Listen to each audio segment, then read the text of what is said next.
বন্ধ সমর্থনে মালদা শহরের একাধিক ব্যাংক বন্ধ করে দিল বিজেপি।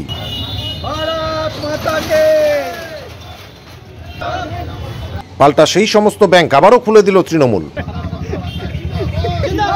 ঘটনা ঘিরে স্লোগান পাল্টা স্লোগান। চরম উত্তেজনা মালদা শহরের সুকান্ত মোড় এলাকায়।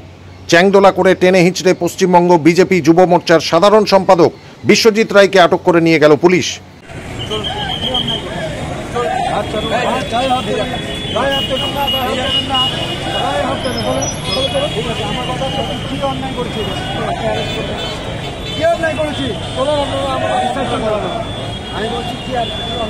আটক করার সময় পুলিশের সাথে ধস্তাধস্তিতে জড়িয়ে পড়েন তিনি। এরপর বিশাল পুলিশ বাহিনী এসে চ্যাংদোলা করে নিয়ে যাওয়া হয় ওই বিজেপি নেতাকে।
ব্যুরো রিপোর্ট, সংবাদ বাংলা টিভি।